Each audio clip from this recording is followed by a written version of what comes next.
Ladies and gentlemen, please welcome the President of the Atlantic Council, Frederick Camp. سيداتي وسادتي، لنرحب بفريدريك كامب الرئيس والمدير التنفيذي للمجلس الأطلسي.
With climate and recipient of the Atlantic Council's highest honor, our Global Citizen Award, and also to see the special presidential coordinator, who's been a partner and a friend of this forum for a long time, and also a former board member of the Atlantic Council. I also want to welcome and salute our new senior director of the Global Energy Center, Landon Durrance. I want to thank Reed Blakemore, who's been his acting and still his deputy, and their remarkable team. You're going to see them all over in the next couple of days, and please thank them for their work. Much has changed since we last gathered here at the St. Regis in Abu Dhabi in January of 2020, just weeks before the global shutdowns due to the COVID-19 pandemic. And much has changed since we convened the 2022 Global Energy Forum in March, alongside the World Government Summit in Dubai, just weeks after Russia's invasion of Ukraine. And even now, on the cusp of the UAE's hosting of COP28 next December, I expect that this year will be yet another one of transformative change. Our shared values and commitment to energy security and global decarbonization remains steadfast. And this gathering of leaders from across energy, economics, and politics is here to set the energy and climate agenda for this coming year, and it's probably never been more critical to do that. So I'm just going to say a few words about the themes of this year's forum, and what we hope to accomplish over the next 2 days. As I think back to the year that just ended, the most significant inflection point, of course, was Putin's invasion of Ukraine last February. A geopolitical crisis in Europe quickly became a global energy crisis, and it threw energy security into sharp relief, while countries still worked to maintain a sustainable energy transition. Though there are geopolitical lessons to be drawn from the past year, we also saw the energy trilemma emerge clearly as decision makers and stakeholders tried to balance sustainable, affordable, and secure energy. Our call to action is that even amid geopolitical tension, even amid economic stress, we must take care to avoid the false choice between secure and affordable energy and a sustainable transition. So how do we get from where we are now to net zero by 2050? And what are the technologies that will enable a secure and equitable energy transition? That's going to be the heart of what we're talking about in the next 2 days. I'm not here to pick and choose my favorite clean energy technologies, though I have them. But I will say this: true net zero enablers require reliable supply chains, and they address the power sector and hard-to-abate sectors like heavy industry manufacturing, desalinization, hydrogen production, and more. So I look forward to hearing from energy and climate experts and leaders and learning much more over the next 2 days. As the current geopolitical and energy crisis forces us to think seriously about the energy trilemma and pathways to net zero, we are fortunate to be here in Abu Dhabi, where COP28, hosted in the UAE later this year, November 30th, December 12th, shines bright on the horizon. The Global Energy Forum follows on the heels of COP27, hosted by Egypt as the first African COP since the Paris Agreement. Sharm el-Sheikh emphasized the importance of implementation by all communities to empower an inclusive energy transition.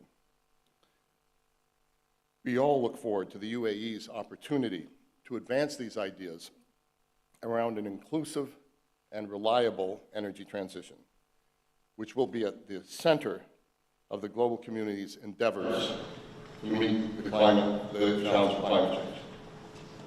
In light of the UAE's tremendous successes, especially in building nuclear reactors, advancing solar power and other renewables, decarbonizing aluminum, there is no better place to bring the climate and energy communities together to convene these conversations of paramount importance. The announcement late last year of the U.S.-UAE Partnership for Accelerating Clean Energy, or PACE, which will, according to the White House, catalyze $100 billion in financing investment, other support, and deploy 100 gigawatts of clean energy by 2035 to advance the energy transition and maximize climate benefits, offers clear evidence of the serious and sophisticated commitment to net zero.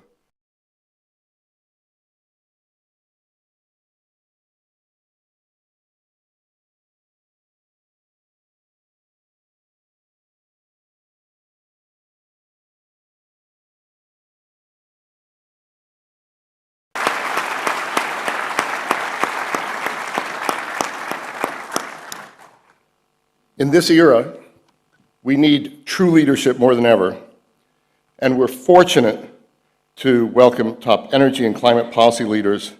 We have 10 ministers joining us, 16 members of the Atlantic Council's Board of Directors, 3 members of our International Advisory Board, more than 36 CEOs, a large number of civil society experts, media, officials of various governments. You're all welcome here. It's a very exciting group for this period of time. And with leadership in mind, I want to recognize and congratulate Dr. Sultan Al Jaber, who just this week was named Presidential Designate of COP28.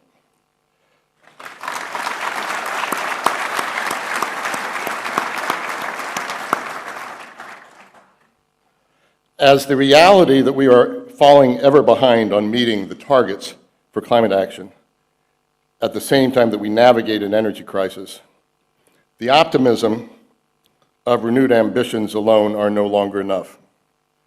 As I said to CNBC under the hot questioning of Hadley Gamble yesterday, there is no individual I know that is better prepared and equipped to take on this task than Dr. Sultan. It requires the breaking of silos, it requires transformative thinking and action, and that's something he's done throughout his entire career.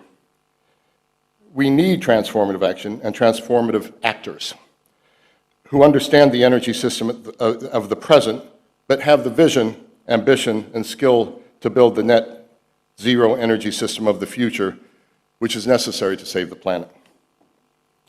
I'm confident that Dr. Sultan is more than capable of rising to the opportunity of a new energy pragmatism, which brings the climate and energy communities together in the name of shared action. And with that, I'm delighted to turn the floor over to our longtime partner and dear friend, Dr. Sultan Al Jaber, President of COP28.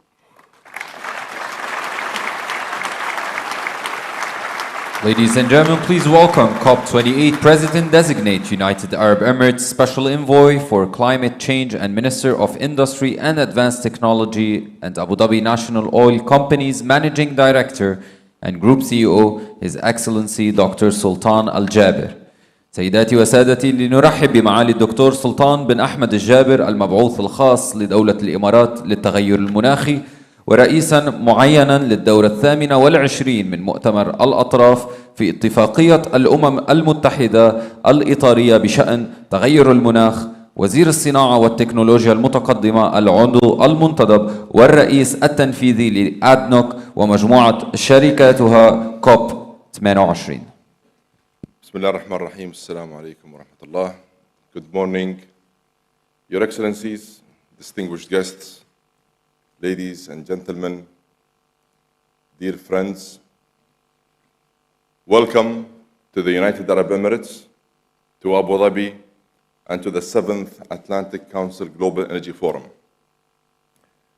And thank you, Fred, for your kind introduction. Thank you for your leadership, for your partnership, and for making sure that we always have the right mix of expertise participating in this very important forum. And as the opening event of Abu Dhabi Sustainability Week, this forum helps set the energy agenda for the year ahead. And as the UAE prepares to host COP28, the Emirates Climate Conference, this year carries a very special significance. The UAE approaches this task with humility, a clear sense of responsibility, and a great sense of urgency. Like all countries around the world, the UAE is exposed to the risks of climate change. We have always considered environmental stewardship as an integral part of our economy and view climate action as central to the successful development of our nation.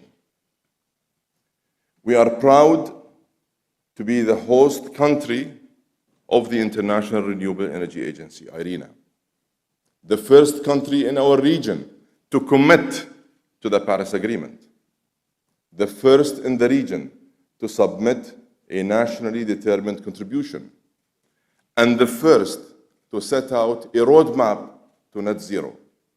And we will continue to focus on this very important journey. More than 18 years ago, His Highness Sheikh Mohammed bin Zayed Al Nahyan, the President of the United Arab Emirates, had a long-term vision of the future, and he took a bold step when he decided to establish Masdar.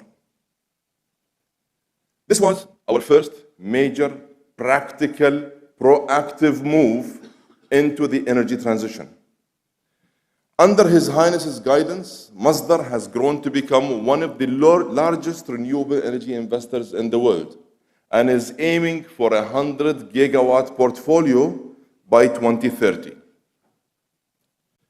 Over the last 15 years, the UAE has invested a total of 50 billion US dollars in renewable energy and clean tech globally and plans to invest another 50 billion US dollars in the years ahead. And beyond investing in new energies, it was His Highness who said, there will be a time when we load the last barrel of oil. And he continued, if our plans and investments today are right, it will be a moment of celebration.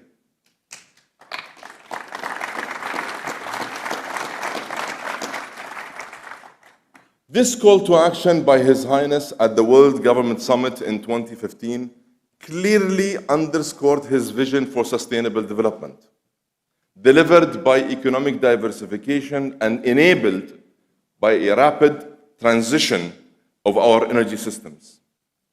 And today, over 70% of our economy is generated outside the oil and gas sector. And as the founding CEO and chairman of Masdar and the MD and CEO of ADNOC, I will continue to follow our leadership's vision and guidance in making today's energy cleaner while advancing and continuing to invest in the clean energies of tomorrow.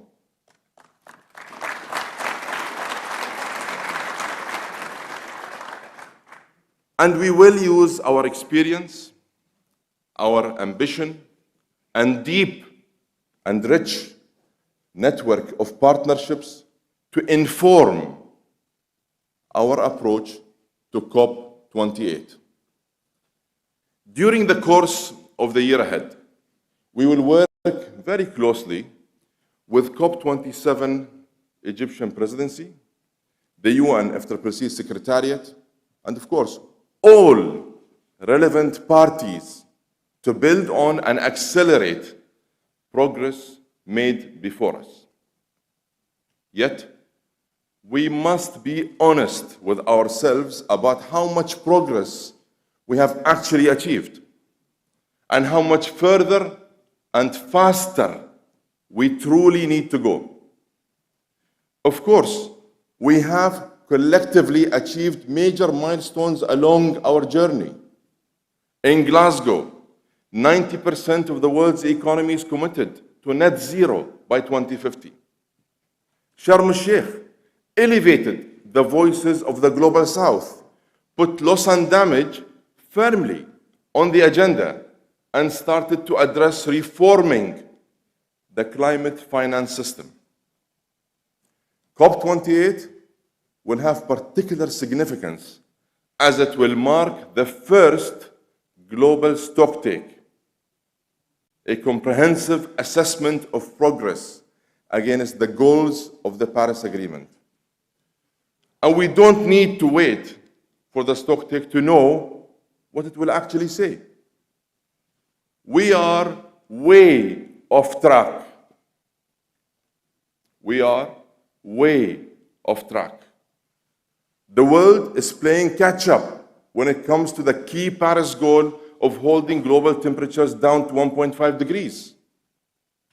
And the hard reality is that in order to achieve this goal, global emissions must fall 43% by 2030. To add to that challenge, we must decrease emissions at a time of continued economic uncertainty, heightened geopolitical tensions, and increasing pressure on energy security. Ladies and gentlemen, there is no other way to really address our climate challenge. we need to make transformational progress. And for that to happen, we must be prepared. We must be prepared to transform the process with the support of all parties and stakeholders. We want COP28 to transform systems and accelerate 2030 trajectories through game-changing partnerships, game-changing solutions, and real, tangible outcomes. We want it to be a COP of solidarity that bridges global north and south and includes public and private sectors, scientists and civil society, women and youth. And we want it to be a practical COP, a COP of action, a COP for all, a COP that raises ambition and moves from goals to actually getting it done across mitigation, adaptation, loss and damage, and of course, finance.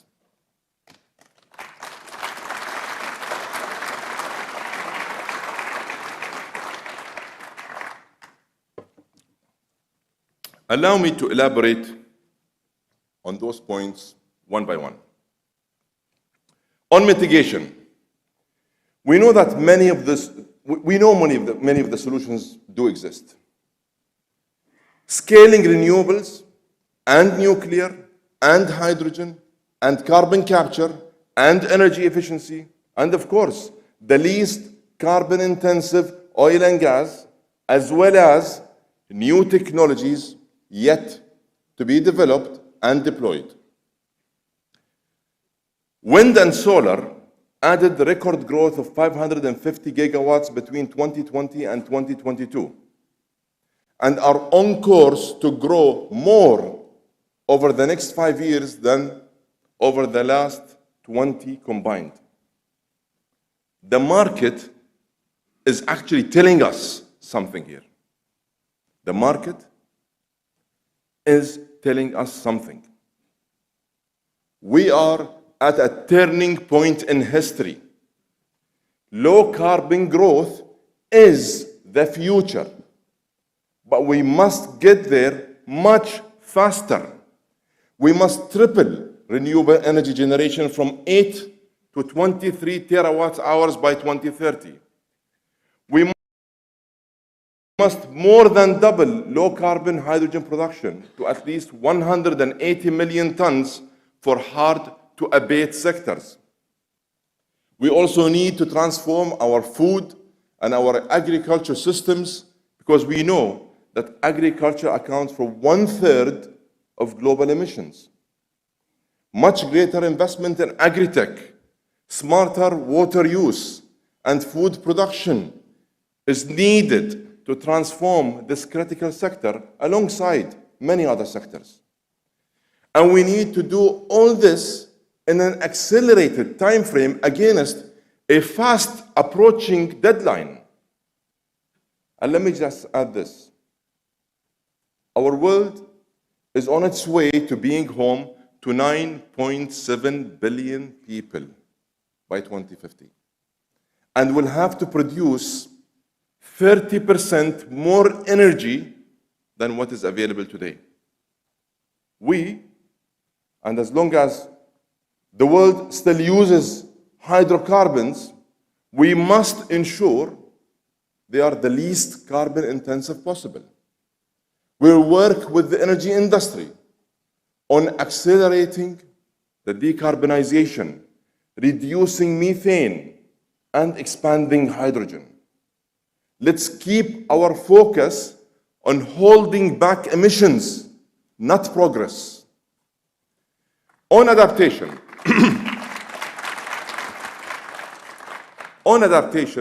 the number one priority is very clear.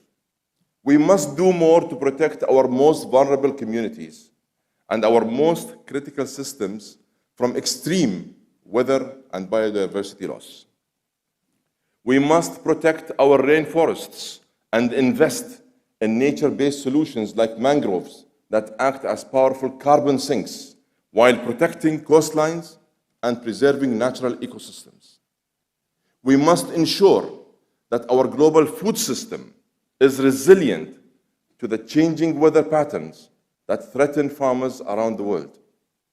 And to enable this progress, we must double adaptation finance for the Global South to $40 billion annually by 2025.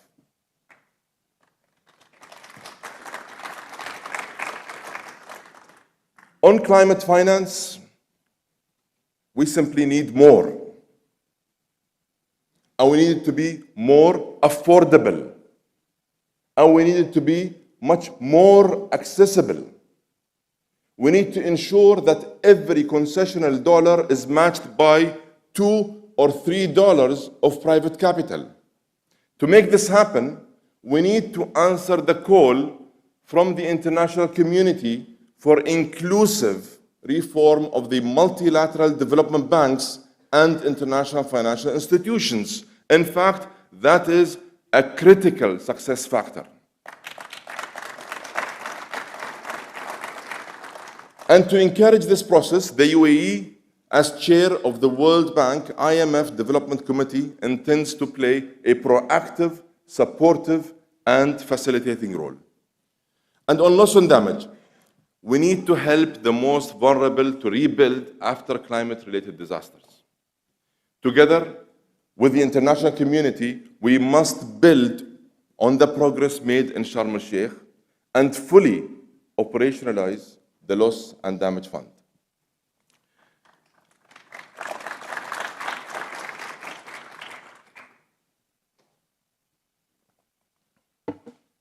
Distinguished delegates, dear friends, as an ambitious young nation that continues to evolve, the UAE has grown through partnerships, opened up to new ideas, and learned many, many lessons along the way. We don't claim to have all the answers, but we believe we have something valuable that we can contribute.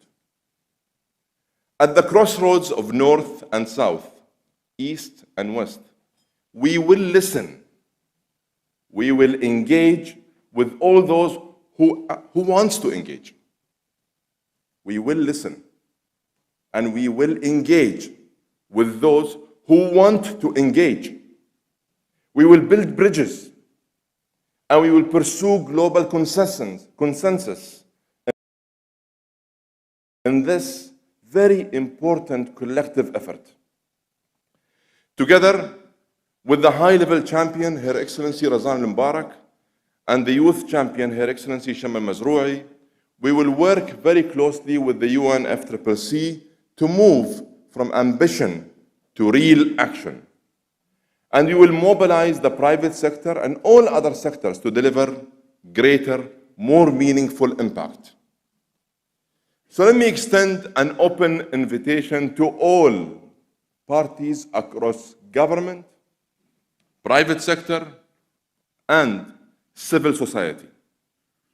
Cooperate, collaborate, share your ideas, and talk to us. I am here to listen, and I am here to engage. We can only succeed if we have an open and constructive dialogue. Let us together create a paradigm shift for tangible progress. And let us remember that reaching net zero emissions will deliver the biggest market transformation with the greatest economic and human promise since the first industrial revolution. I urge all parties to help make COP28 a COP of concrete outcomes and practical solutions. We are united by our common goal. We are united by our common humanity. And we look forward to hosting you all in the United Arab Emirates, where together we can ensure sustainable development for this generation and all generations to come. Thank you.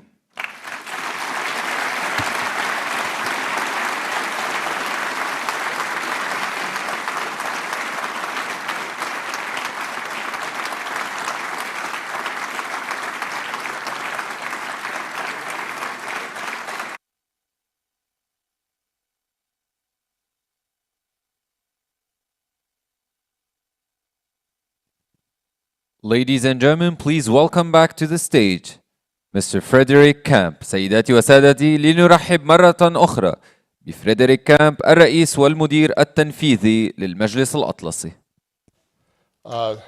Dr. Sultan, wow, that was a call to action if ever I've heard one. Thank you so much for that. And thank you for kicking off the 2023 Global Energy Forum in such fine style. In just a few minutes, we're going to have a very special event to follow. Another distinguished guest and friend, His Excellency Suhail Al-Mazroui, the Minister of Energy and Infrastructure of the United Arab Emirates, will be joined by His Excellency Saad Sharida Al-Kabi, the Minister of Energy of the State of Qatar, as well as the President and CEO of Qatar Energy. Of all the things we've done over the last 7 years at the Atlantic Council, we haven't had a conversation with the two of these gentlemen on the same stage at the same time, so we're really looking forward to that. And the other thing I'm really proud of is how quickly the team can actually set things up. So, ministers, please come join us.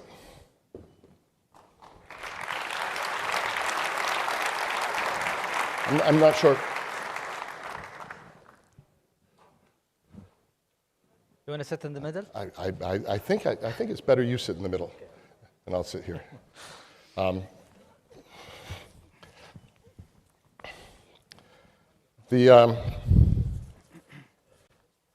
It's an honor to be with the two of you today, and thank you for helping us kick this off. Concerns around energy security and improving energy access to the developing world have been at the top of the agenda this year, with natural gas being a major area of attention given Europe's efforts to rapidly diversify its natural gas imports. So I actually have two questions. One of them is, we had quite an extraordinary, for the two of you to kick us off. One of them is that we had a quite extraordinary 2022 in the energy world, and a little bit of reflection on that, but what you expect for 2023. But then on world natural gas questions, prices spiked this year, but seem to be returning back to earth. And then within 2023, in your eyes, does it reflect an equilibrium of supply and demand balance for gas? Or do you foresee in 2023 further imbalances on the horizon in the short term, but through this year? So a look at the year ahead, a reflection on the year past with a specific look at what you expect for natural gas. Well, first I'd like to thank you for hosting me and thank my very good friend, His Excellency Suhail, for inviting me to this event. It's a pleasure to be back in the UAE with such a distinguished audience.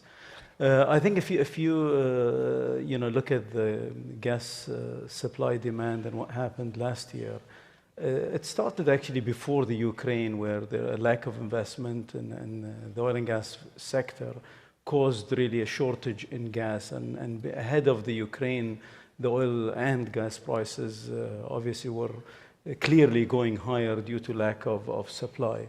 And that lack of investment was driven by many factors, including the bigger push for the green without having a real plan for how the transition is going to happen. So there was a scarcity of investment over about 5-6 years. And then when the Ukraine situation happened, a big volume was taken out of the market, and obviously that would take it even further up. I think, 22, the spike is very obvious why, but 23, I think it has come down as everybody has witnessed.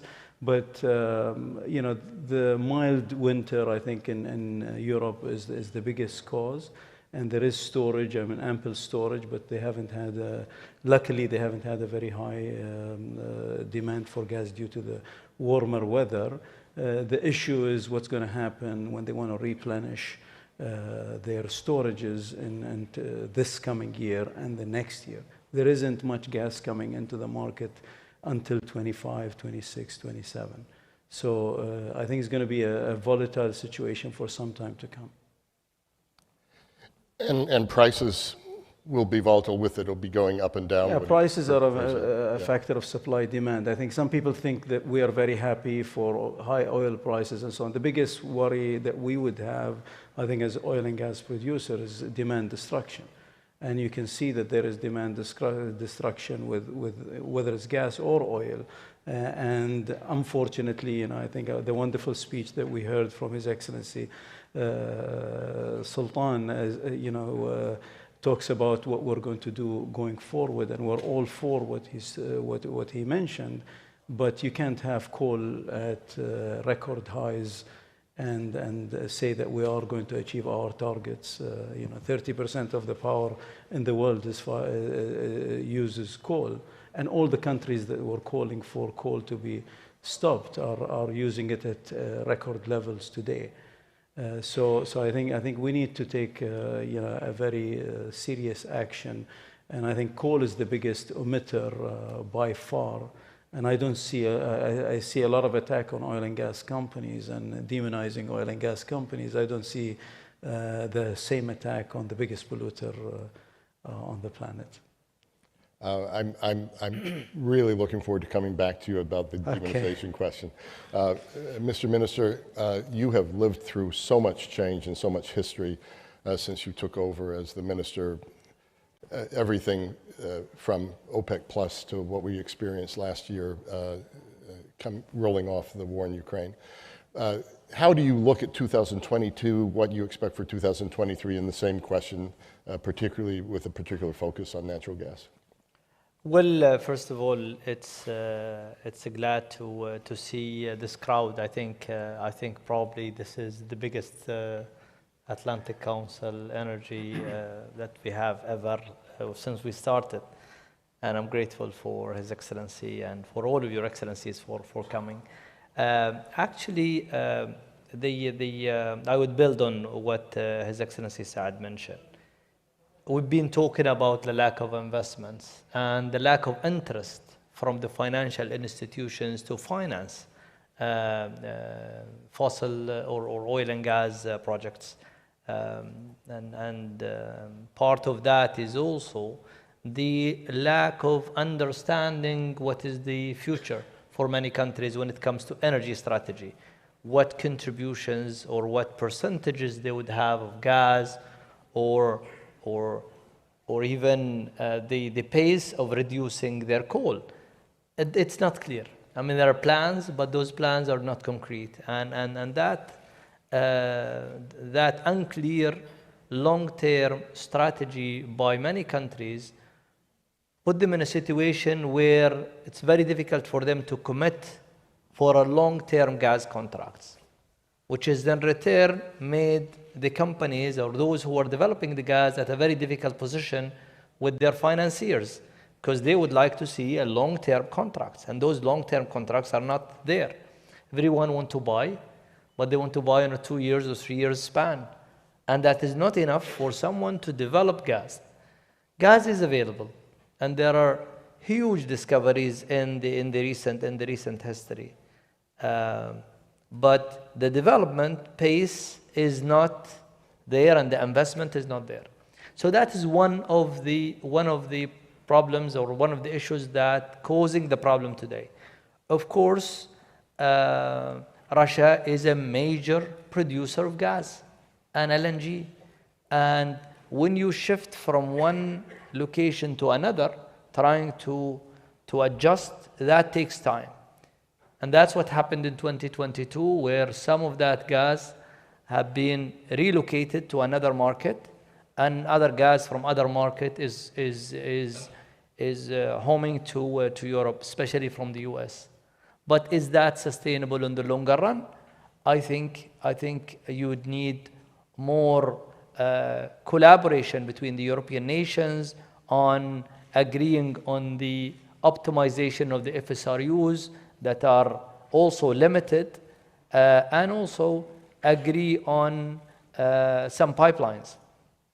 I think one of the things that contributes to energy security is pipeline gas. And together with Qatar and with Oman, we have established the first regional Middle East pipeline that secured and made energy security affordable and available for the three countries. And I think in the future, if you ask me about the future, I think we need to do more of these projects. There are countries which requires gas, and we cannot do everything as LNG. I think State of Qatar and His Excellency personally is involved in some of the largest expansions of LNG. Dr. Sultan as well and ADNOC, they are also increasing their capacity of exporting. But even with that, with those investments, it's not enough. Gas has to be available and has to be affordable to secure and to become a base load that helps the renewable energy and help cleaning up the environment and reaching the COP goals.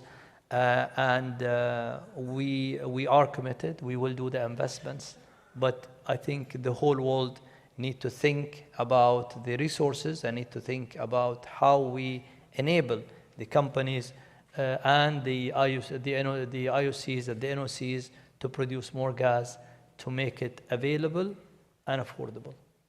Thank you for that answer. Minister Al-Kaabi, I want to come back to your comment about demonization.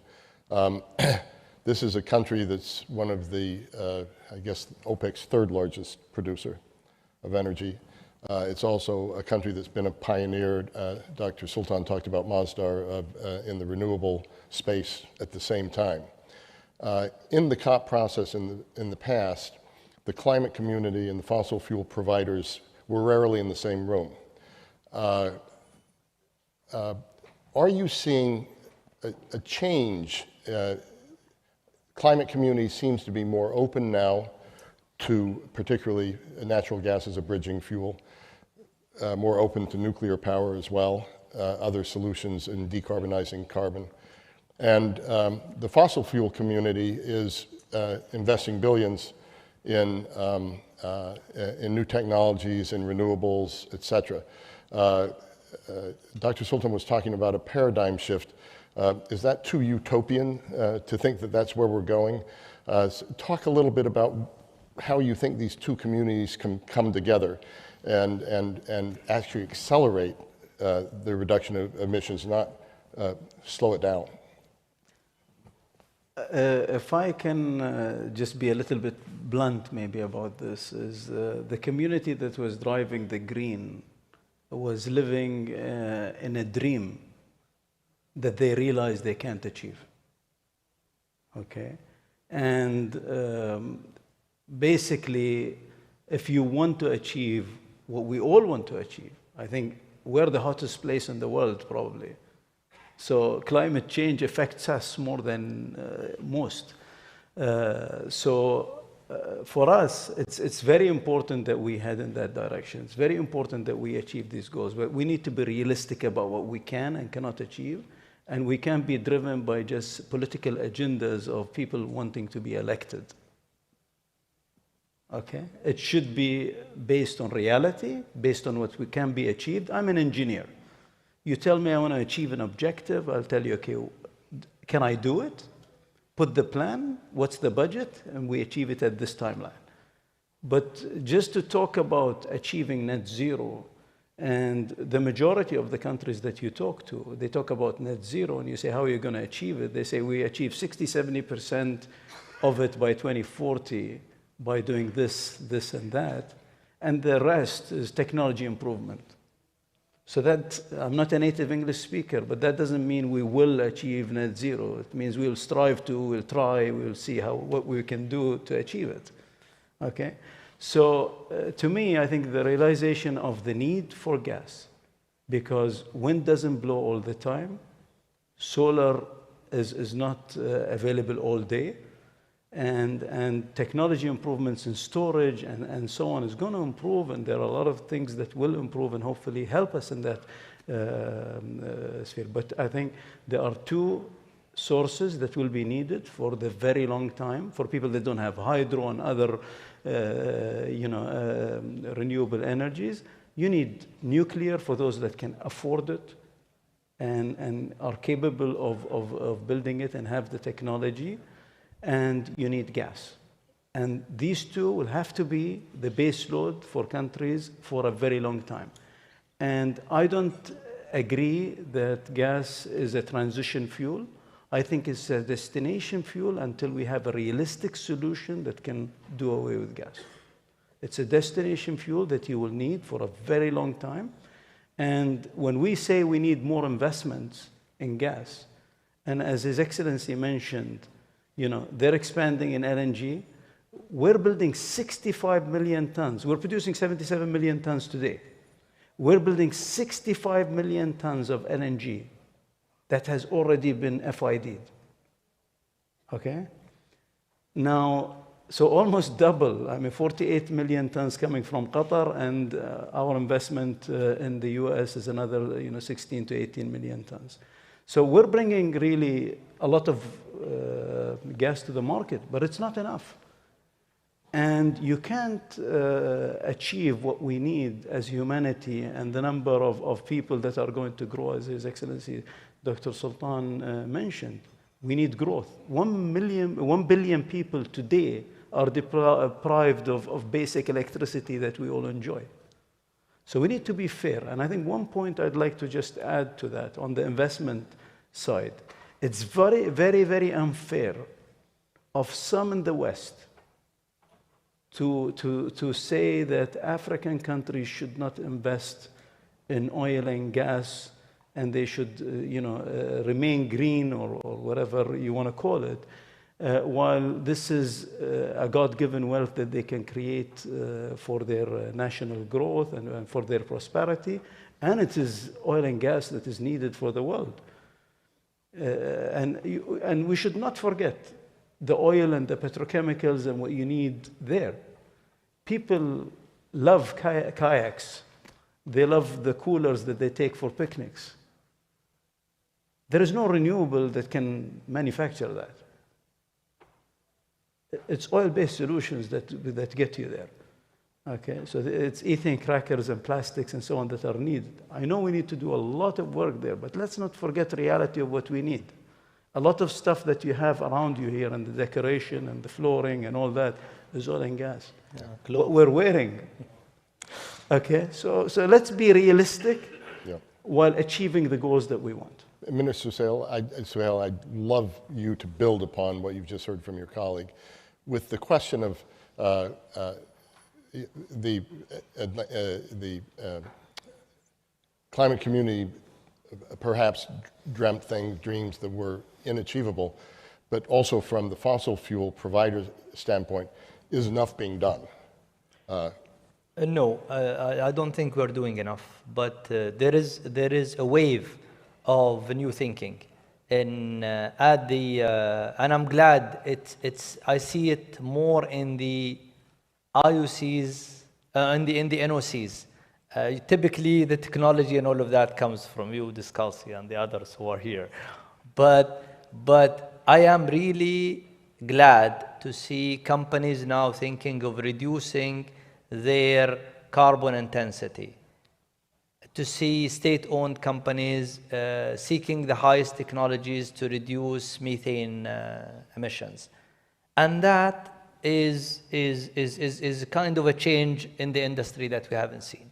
We need to remember that the cleanest hydrocarbon is probably produced here in the Gulf. If we compare the carbon intensity of what we produce as a barrel here, you compare it with barrels elsewhere. Probably we have the cleanest barrels or the greenest barrels you can find. And that comes at an investment. It doesn't come free. I mean, us and Qatar and same with gas. You could produce gas, but you could produce gas also with the intention in mind to reduce the carbon intensity. And that's, I'm sure, what QP is doing, and Qatar Gas, and what ADNOC is doing. The fact that we here in the Abu Dhabi walk the talk and say that we will use the only electricity we will use in the field to produce oil is going to come from renewable or clean sources, that's by itself, it's a commitment. It doesn't come free. It comes, I'm sure, at a cost. But that's the cost that we are willing to do our part. And I'm sure we will see more of these actions. So we will do our part. But realistically, you need a base load. Until we reach a price for the base load to complement the 100% renewable energy, whether it's a battery or other technologies, we will need a base load contributor. And I agree with His Excellency Saad, for a very long time, gas will be there. Percentage-wise, it may reduce, and it will reduce. But in absolute numbers, it will increase, and it will increase significantly. What is the worry? The worry, with that increase in demand, we will not have enough supply. And gas and oil are a finite resources. They are not going to stay there forever. We have seen countries going steeply in decline. Only, I mean, talking about oil, and gas is like oil, only within the 23 countries with OPEC Plus. Since 2000, the reduction in the ability to produce is more than 3.7 million barrels. What does that tell you? That tells you that we are in a decline. In many countries, they are in the decline mode. Same with gas, I am sure. So not every country have the resources that Qatar has, or UAE has, or Saudi Arabia, or other countries. Many countries have started earlier, and they are in the decline mode. Same with the US. How many years? And are we going to have enough batteries or technologies to assume that we will have it and it's going to be uniform everywhere? I think that's a big assumption. But at the same time, we need to do what Sultan have said, and we are committed to do it as a country. We can afford to do it, and many countries will do. But can we enable and be a platform for inclusiveness, so everyone is enabled to do it? How many companies like Masdar we need, and how many alliances like the one with the US we need with the 100 gigawatt? India will need to install probably 500 gigawatt in the next 20 to 30 years, and more in China and many other countries. That's, I think, where we are. More renewable energies will be installed, but we need a base load. And for a base load, we need more investments in the gas. Thank you for that, Minister Suhail.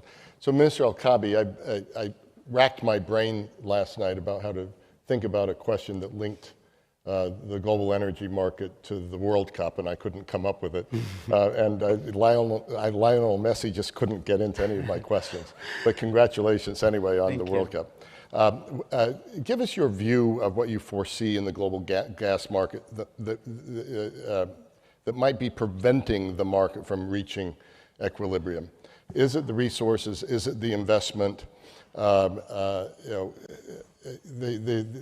So much is being demanded of gas right now. So much is being demanded of LNG. If you had told me, 2 years ago that suddenly Germany would have, within 6 months, 3 new import terminals brought into the market by the Vice Chancellor of Germany, who is the leader of the Green Party, it would have sounded preposterous. So how do you see the future of equilibrium in the market, and what are the problems in getting there? Yeah, on the German side, we were negotiating with the Germans for about 10 years. And suddenly they came to us and said, we want to build terminals. So, the world changes. I think the equilibrium will be achieved by hopefully some kind of a mediation or truce or some kind of a political solution where Russia and Europe get things, I think, sorted out, if you will, politically, hopefully, and the sooner the better. I don't think that this war and this situation will not last forever. And I understand that the Europeans today are saying there's no way we're going back to Russian gas. We're all blessed to have, to be able to forget and to forgive. And I think things get mended with time, and I don't think some of the countries that were depending 100% or a very large percentage on Russia will not go back to 100% or 80% or maybe 50%. They will diversify and they'll learn from that situation and probably have a much bigger diversity. But the Russian gas is going to come back, in my view, to Europe. Is it next year? Is it in 5 years? I don't know. But once the situation is sorted out, and that I think will be a big relief to the whole gas sector and to the whole market in Europe, and will stabilize prices. And again, as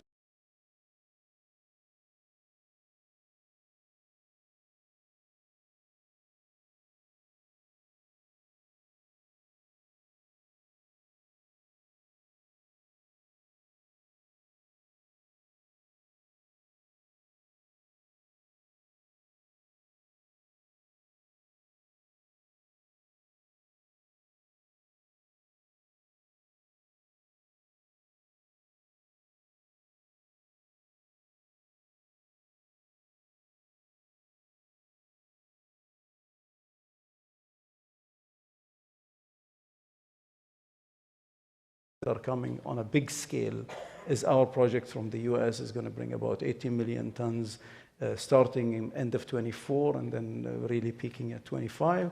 And then Qatar Energy's investments in our expansions in Qatar, 48 million tons are going to come. The rest are smaller projects that will come a little bit later. But other than that, that's the volume that's coming. And if governments and legislators do not promote additional gas investments, as His Excellency Sahel said, if I'm being very selfish, that's good for us. But that's not good for the development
Hale said, if I'm being very selfish, that's good for us.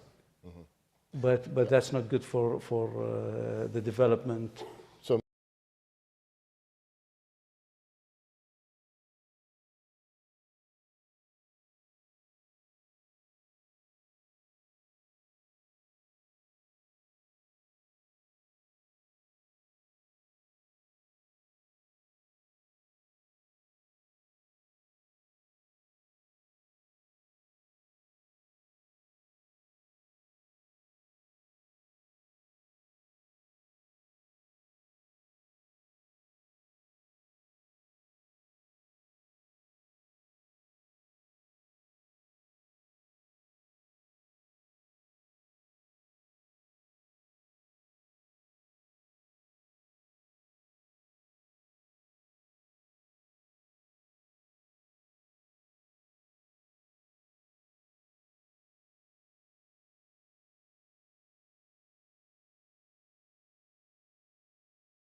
Hale said, if I'm being very selfish, that's good for us.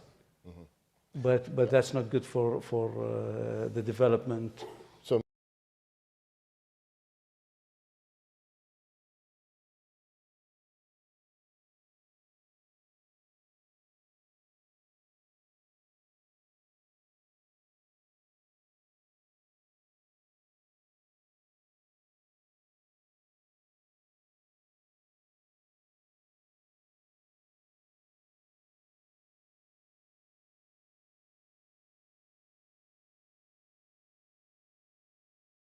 So at the Lawrence Livermore National Laboratory announced one of the most significant energy breakthroughs in living memory.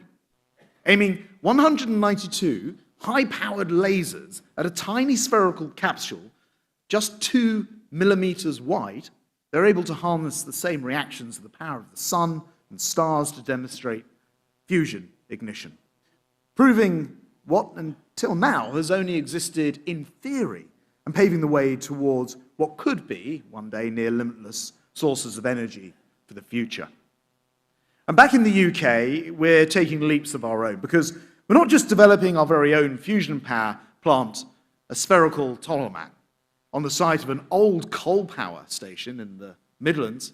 We're also operating the Joint Energy Torus, the most powerful fusion facility in the world, and taking the lead in regulating and commercializing fusion technology, working out the best way to get it out of the labs and into the real marketplace.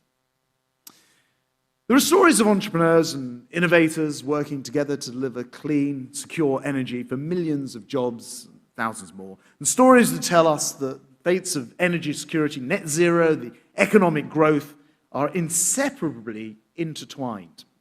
Dependable supplies of fossil fuels, particularly natural gas, have a crucial role to play in easing the energy transition. We just heard about it in the discussion on the stage.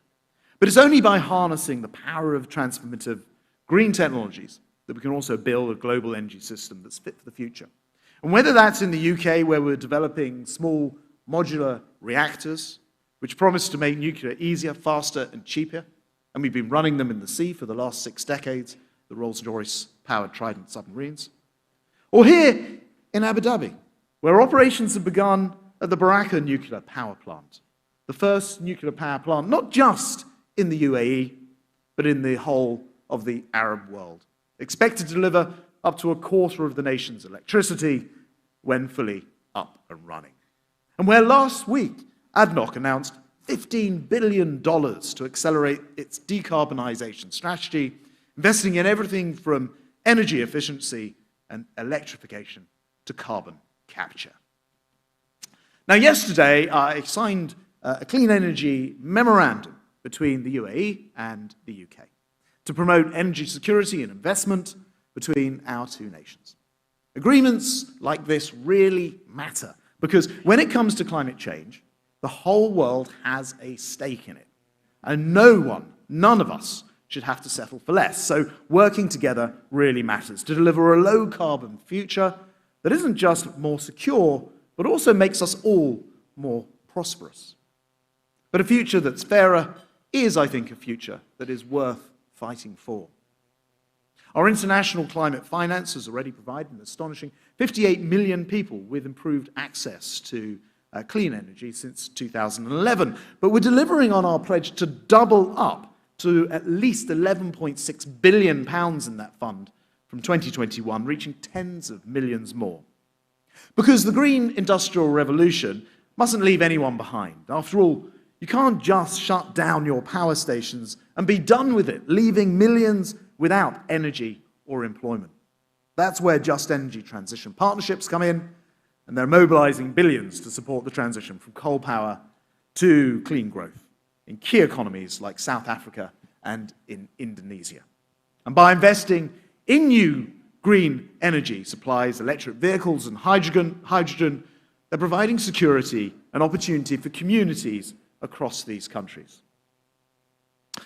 Ladies and gentlemen, I have to say it's fitting that we're here in the UAE. 2023's COP28. President-elect Sultan Al Jaber and his great leadership and speech this morning, because it's here that we're seeing building on the extraordinary progress that's been made since Glasgow, built on in Egypt, that this year we will have to see those real developments in this stocktake COP taking place in November and December. We face challenges the likes of which no generation has ever faced before. So let me just take you briefly back to that solar sea in the desert that I talked about visiting last year. Today, they're building the tallest tower, solar tower, in the entire world, concentrating the heat reflected by tens of thousands of moving mirrors onto a single point. It'll be shining a beacon hundreds of meters above the ground and a lighthouse above the blue beneath. Innovations like this, creating power in new ways, they must be an inspiration for us all, guiding us all towards a better energy technology of tomorrow. But none of this can be done alone. None of it can be done alone. And I've talked about today about my fate, but not just my fate, but yours, our joint fates. As I say, because one thing is for certain. Energy today matters more than it ever has done in the history of humanity. In the face of great challenges, we have no oracles to turn to, nor do I have Delphic maxims to offer. But without climbing the steps of Mount Parnassus or any other high mountain, I think there is one thing that we can be absolutely sure of. We will succeed as humanity in doing this. One thing I can't be certain of is my faith, other than to say, I know the UAE will continue to be a big part of it, and I can predict with absolute confidence that I will be back here in December. I look forward to seeing you all at COP28. Thank you very much.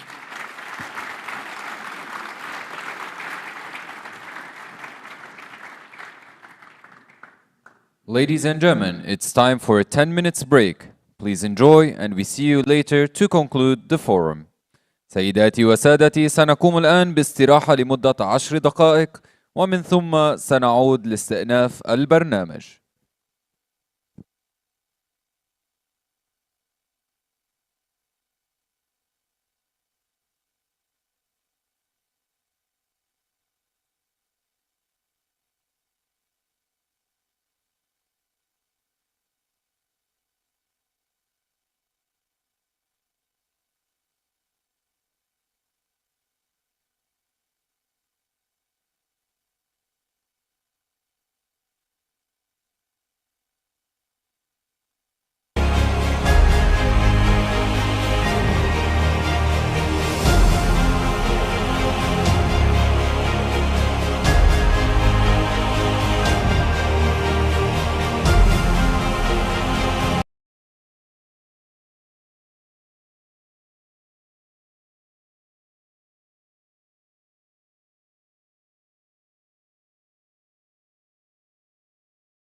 Live.